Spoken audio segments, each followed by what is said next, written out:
Hello everyone, आज हम देखने वाले कैप राउंड 2 में आपकी स्ट्रेटेजी क्या होनी चाहिए, क्योंकि बहुत सारे स्टूडेंट्स का ऑटो फ्रीज हो चुका है। कई के स्टूडेंट्स ने बेटरमेंट भी किया है और ऐसे भी स्टूडेंट्स हैं जिनको कुछ भी कॉलेजेस नहीं लगे। तो सारी चीजें आज कवर करने वाले।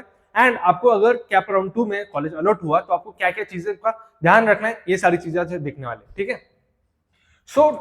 सबसे पहले टाइप 1 के स्टूडेंट्स है जिनको ऑटो फ्रीज हो चुका है, ठीक है, बट वो सेटिस्फाइड नहीं है। फॉर एग्जाम्पल, आपका नंबर 1 का जो ऑप्शन है वो आपको ऑटो फ्रीज हो चुका है, बट आप सेटिस्फाइड नहीं हो कि मुझे ये कॉलेज नहीं चाहिए, मुझे इससे अच्छा कॉलेज मुझे ट्राई करना है। तो आपको क्या करना चाहिए ये भी हम देखने वाले। ठीक है।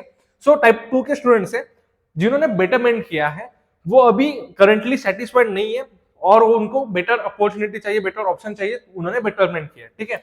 और ऐसे भी स्टूडेंट्स है जिनको अलॉट ही नहीं हुआ है, कौन सा भी कॉलेज अलॉट नहीं हुआ है, तो आपको क्या करना चाहिए। ठीक है। सबसे पहले देखते हैं बेटरमेंट। अगर आपने बेटरमेंट किया तो यहाँ पे दो केसेस बन सकते हैं। एक कि आप सेटिस्फाइड हो, और आप सेटिस्फाइड नहीं हो। फॉर एग्जाम्पल कि आपको जो कॉलेज कैप 1 में लगा है उससे आप सेटिस्फाइड नहीं हो, आपको बेटर अपॉर्चुनिटी चाहिए, या फिर गलती से लोअर कॉलेज आपने ऊपर डाला था वो आपको लग चुका है। ऐसे भी सिनारियो हो सकते हैं। तो आप सेटिस्फाइड नहीं हो तो आपको करना क्या है, आपको एक न्यू लिस्ट बनानी पड़ेगी कंप्लीट, क्योंकि आप सेटिस्फाइड नहीं हो, आपसे गलती से आपको गलत कॉलेज लग चुका है। तो आपको न्यू लिस्ट बनानी है और आपको यहाँ पे ध्यान रखना है कि जो भी कॉलेजेस आप मेंशन करोगे वो बहुत अच्छे हो, और एट द एंड आपको ये भी ध्यान रखना है कि आपको कोई ना कोई कॉलेज अलॉट हो, क्योंकि अगर आपको कोई भी कॉलेज अलॉट नहीं हुआ कैप 2 में तो आपको जो कॉलेज ये लगा है जो आप सेटिस्फाइड नहीं हो उसमें आपको एडमिशन लेनी पड़ेगी। तो आपको क्या करना है, आपको ऐसे कॉलेजेस वहां पे डालने जो बेटर हो। और सेकेंड चीज, आपको क्या करना है, एटलीस्ट ऐसा एक कॉलेज वहां पे आपको मेंशन डालना पड़ेगा जो आपको लग जाए। ठीक है। क्यों? क्योंकि आपको इस कॉलेज में एडमिशन नहीं लेना है, तो आपको ऐसा एक कॉलेज वहां पे डालना पड़ेगा जो आपको लग जाए और वो इससे बेटर हो। क्लियर है चीज? आप कट ऑफ भी रेफर कर सकते हो और जो सीट मैट्रिक्स अभी रिलीज होने वाली है वो भी आप रेफर कर सकते हो। सीट मैट्रिक्स अगर आपने देखा तो वो बहुत सारा कंफ्यूजन क्रिएट कर सकेगा, तो आप क्या करो, कट ऑफ ही रेफर कीजिए। ठीक है। ओके। और ऐसे भी स्टूडेंट्स हैं जो सेटिस्फाइड है, जो मुझे अभी करंट अलॉटमेंट लगी है कैप 1 में, उससे आप सेटिस्फाइड है, बट आप चांस लेना चाहते कि मुझे कोई बेटर अपॉर्चुनिटी मिल जाए या नहीं। ठीक है। तो आपको करना क्या है, जो भी बेटर एंड टॉप कॉलेजेस है, टॉप कॉलेजेस और जो आपकी करंट अलॉटमेंट लगी है, फॉर एग्जांपल आपको 19 नंबर का कॉलेज अगर लगा है, 19 ऑप्शन आपका लगा है, तो आपको इसके ऊपर के सारे कॉलेजेस वहां पे आपको फिलअप करने।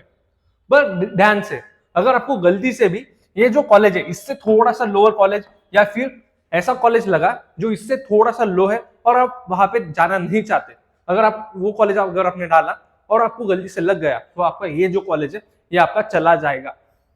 क्लियर है चीज? तो आपको क्या करना है, जो भी इससे बेटर कॉलेजेस है, बेटर ऑप्शन है, वो आपको फिलअप करने हैं, और ये ध्यान रखना कि इससे नीचे वाला कॉलेज गलती से फिलअप ना हो जाए।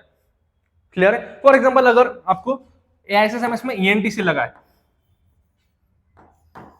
अगर एआईएसएमएस में आपको ईएनटीसी लगा है तो आप क्या करोगे, एआईएसएमएस ईएनटीसी और एक इसमें और एक ब्रांच है एआईएसएमएस में ईएनटीसी इन वीएलएसआई डिजाइन।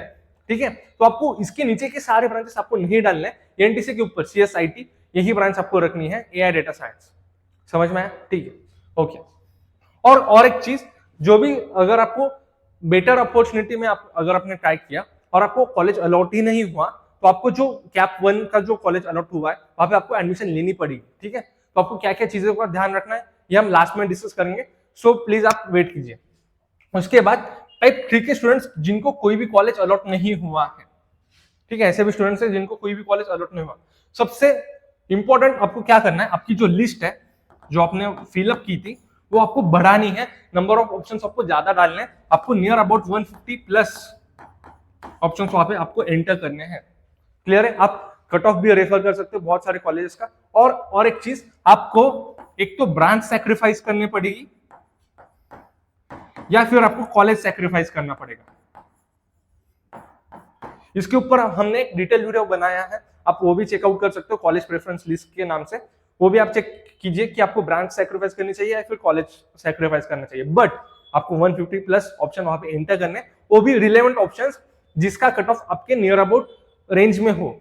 समझ में आया? क्योंकि फर्स्ट प्रायोरिटी आपकी ये होनी चाहिए कि आपको कौन सा कॉलेज अलॉट हो जाए, उसके बाद आप बेटरमेंट एंड देन फ्रीज, ये सारी बाद में की चीज है। सबसे फर्स्ट आपकी प्रायोरिटी होनी चाहिए कि आपको कौन सा कॉलेज आपको लग जाए। क्लियर है, ठीक है। तो आपको करना क्या है, 150 एटलीस्ट आपके ऑप्शन होने चाहिए, और जो रेंज होनी चाहिए आपकी कट ऑफ की वो कैप राउंड 1 के अकॉर्डिंग होनी चाहिए। प्रीवियस ईयर कट ऑफ आप रेफर करना बंद कीजिए, अब आपको जो कैप 1 का जो कट ऑफ है वो आपको रेफर करना पड़ेगा। क्लियर है चीज। और एक चीज, आपको ब्रांच जो है, अब फॉर एग्जाम्पल ऐसे भी स्टूडेंट्स हैं जिनको 70 परसेंटाइल है और उनको CSIT ही चाहिए और वो भी पुणे में ही चाहिए, तो ऐसे सिनारियो में आपको सबसे लास्ट में आपको प्रायोरिटी देनी चाहिए कोर ब्रांचेस को। क्लियर है, ठीक है। क्योंकि आपकी फर्स्ट प्रायोरिटी होनी चाहिए कि आपको अच्छे कॉलेज में डिसेंट सी ब्रांच क्यों ना हो पर आपको अलॉट हो जाए, उसके बाद आप बेटरमेंट में आगे के राउंड में प्रोसीड कर सकते हो। क्लियर है चीज, ठीक है। उसके बाद एटो फ्रीज सबसे इंपॉर्टेंट, और बहुत सारे स्टूडेंट्स का ये डाउट था कि मुझे कॉलेज तो एटो फ्रीज हो चुका है, मैंने एडमिशन भी वहां पे ले चुका हूं, बट मुझे अच्छा कॉलेज चाहिए, मैं उस कॉलेज से सेटिस्फाइड नहीं हूं। तो आपको करना क्या है, आपको वेट करना है स्पॉट राउंड के लिए। आप स्पॉट राउंड के लिए एलिजिबल हो। स्पॉट राउंड का जो रजिस्ट्रेशन है वो वेबसाइट पे स्टार्ट हो चुका है, बट इसके ऊपर भी हम डिटेल वीडियो लाने वाले हैं। वो जो वेबसाइट अभी आपको लाइव दिख रही है वो अभी 100% वर्किंग स्टेज पे नहीं है। क्लियर है, जब वो वर्किंग स्टेज पे हो जाए, एक नोटिफिकेशन रिलीज हो जाए, उसके बाद हम इसके ऊपर डिटेल वीडियो लाने वाले हैं। अभी के लिए आप पैनिक ना होइए, हम स्पॉट राउंड में ट्राई कर सकते हो, आप इसमें भी पार्टिसिपेट कर सकते हो। अगर आप इससे सेटिस्फाइड नहीं है, एटो फ्रीज हो चुका है और आप सेटिस्फाइड नहीं हो, ठीक है, अभी फिलहाल के लिए आपने एडमिशन ले लिया है तो बेटर, ठीक है, तो हम क्या करेंगे, स्पॉट राउंड में ट्राई कर सकते हैं। इसके ऊपर भी डिटेल वीडियो आने वाला है, स्पॉट राउंड में आपको कौन कौन से कॉलेजेस में ट्राई करना चाहिए, फॉर्म फिलिंग कैसे करनी है, ठीक है, सारी चीजें क्लियर है, ठीक है। इसके बाद सबसे important things to be done before CAP round 2। अभी क्या है कि अगर आपने बेटरमेंट किया, ठीक है, और आप कैप राउंड 2 में पार्टिसिपेट कर रहे हो और आपको कोई भी कॉलेज नहीं लगा, अलॉटमेंट नहीं हुई, तो आपको जो कैप 1 में जो कॉलेज लगा था वो एटो फ्रीज होने वाला है। क्लियर है, तो वहां पे आपको एडमिशन लेनी पड़ेगी। तो उस केस में आपको कॉलेज फीस मैनेज करनी पड़ेगी। अभी से ही आप फीस का जो फाइनेंशियल आपकी जो सिचुएशन है वो देख के फीस मैनेज कर लीजिएगा। आपको 100% फीस वहां पे पे करनी पड़ेगी अकॉर्डिंग टू योर कैटेगरी। हाँ, एक बार आप फीस स्ट्रक्चर भी देख सकते हो, कॉलेज के ऑफिशियल वेबसाइट पे फीस स्ट्रक्चर अवेलेबल होता है। आपके कैटेगरी को कितनी फीस वहां पे लगने वाली, वो सारी चीजें आप देख लीजिए और वो फीस आपको रेडी करके रखनी है। क्लियर है चीज। उसके बाद ओरिजिनल डॉक्यूमेंट्स, क्योंकि बहुत सारे स्टूडेंट्स उन्होंने रिसिप्ट अपलोड की थी, ठीक है, अभी तक आपका ओरिजिनल डॉक्यूमेंट आ जाना चाहिए। अगर नहीं आया तो आप फॉलो अप ले सकते हो, अभी आपके पास 3 दिन और है। तो आपको इंपॉर्टेंट है कि आपको ओरिजिनल डॉक्यूमेंट आपके पास होना चाहिए। अगर ये नहीं हुआ तो आपका एडमिशन कैंसिल हो जाएगा। क्लियर है, 2 चीजें आपको ध्यान रखना, एक तो fees and then original documents. इसके साथ आप क्या कर सकते हो, इसके साथ आप सिलेबस देख सकते हो, क्योंकि आपका जो कैप 1 में जो अलॉटमेंट हुई है वहां पे आपको समझ में आ गया है, एक आइडिया आ चुकी है कि मुझे ENT से लगने वाला है, CSE लगने वाला है, IT, AI डेटा साइंस या फिर मैकेनिकल लगने वाला है, ठीक है। ब्रांच की आइडिया आपको हो चुकी होगी कि आपको कौन सी ब्रांच लगने वाली है, और ऑलमोस्ट सारी यूनिवर्सिटी में फर्स्ट ईयर का जो सिलेबस है वो सेम होता है फॉर ऑल ब्रांचेस। तो आपको सबसे इंपॉर्टेंट सिलेबस एक बार देख लेना है, और बेसिक जितने भी टॉपिक्स है हमारे, जैसे कि इंटीग्रेशन है, आपका इंटीग्रेशन, डिफरेंशिएशन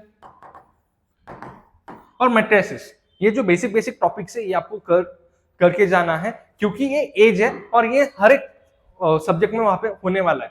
क्लियर है, M1 में भी होगा, M2 में भी होगा, M3 में भी होगा, सो ऑन। क्लियर है, आपको सिलेबस देख के जाना है, क्योंकि आप थोड़ा सा आगे हो जाओगे बाकी स्टूडेंट से, स्कोर भी अच्छा हो जाएगा। तो सबसे इंपॉर्टेंट सिलेबस भी देखना है। प्रायोरिटी किसे देनी है, college fees, then original documents आपके पास होने चाहिए। उसके बाद सिलेबस एक बार देख लीजिए फर्स्ट ईयर का कौन कौन सा होने वाला है according to your university and your college. Clear है, ठीक है। कोई भी डाउट है तो आप कमेंट कर सकते हो, और कॉलेज कंपैरिजन के ऊपर आपको वीडियो चाहिए वो भी आप कमेंट कीजिए। मिलते हैं नेक्स्ट वीडियो में।